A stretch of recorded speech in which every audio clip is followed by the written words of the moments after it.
Welcome. We continue Part 2, Understanding Motivational Interviewing, with Lesson 8, Core Communication Skills. I'm your instructor, Nicholas Cohen. When practicing motivational interviewing to help someone change, we have 5 communication skills. They can be remembered with the acronym OARS, plus the 5th skill, informing and advising. The first is open questions. And again, we're talking about what will get the person to open up about a behavior change. A person has more than likely thought about the behavior change, has reasons to do the behavior still, and reasons they would decide to stop. They probably have ideas about what would work to change, and may have past experiences in trying to change. Open questions allow the person to explore this material. The opposite of an open question is a closed question, which limits the response. Examples of closed questions are, Homer, how many donuts do you eat each day? Do you know how many calories are in a donut? These limit the opportunity of the person to explore their thinking about the topic.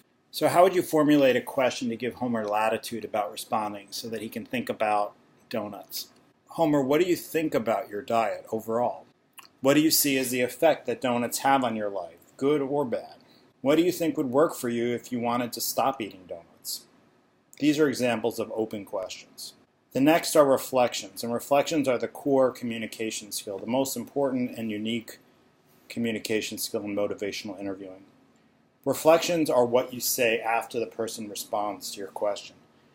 They are statements that make a guess at what the person might say next, or what they mean by what they have said. The other option, when someone says something and you want to respond in a way that promotes them to elaborate, is to ask them another question. So let's say you ask the question, Homer, what do you think about your overall diet? And he responds, what do you mean, what do I think about my overall diet? Donuts are my diet. In normal speech, to understand more about what Homer has said, you would ask, do you mean you eat only donuts, nothing else? So you'd follow the question with another question. But asking a series of questions is actually not the best way for a person to explore what can be sensitive material. A series of questions can make the person feel that they're literally being questioned. It can give the impression that after you collect enough information, you'll have an answer. And it can distance a person from how they're feeling. In motivational interviewing, rather than asking another question, you form a reflection. Rather than asking, do you mean you eat only donuts, nothing else? You make a statement. You eat only donuts, nothing else. Notice how I formed a reflection just by removing the do you mean and turning my voice down instead of inflecting it up at the end. So instead of do you mean you eat only donuts, nothing else, I said you only eat donuts, nothing else. What this does is it continues the line of thought for the person and better promotes more explanation by the person than a question. Next are summaries, and these are a collection of what the person has said. Summaries are helpful for several reasons. They signal that you've been paying attention.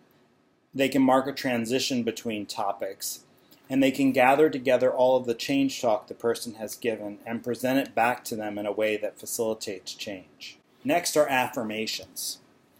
Affirmations are specific statements that express genuine positive feelings you have about the person's strengths, qualities, and efforts. Affirmations represent more than what you say. They have underlying them your search for what is right about the person rather than what is wrong with them.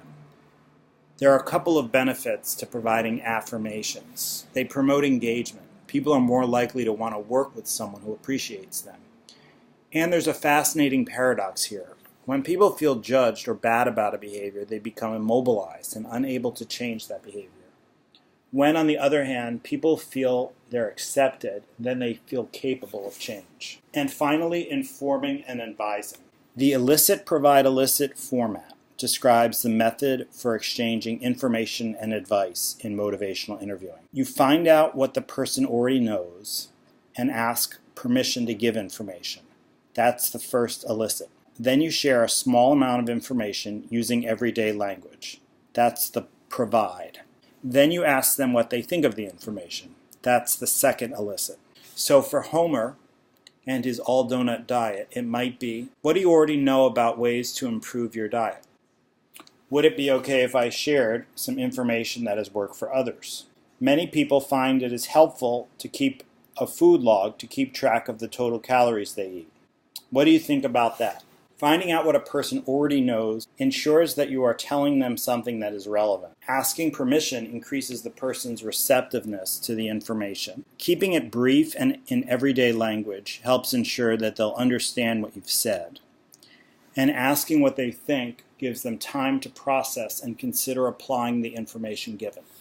In this lesson, we introduce the 5 core communication skills in motivational interviewing. In the next lesson, we will introduce the 4 processes of motivational interviewing.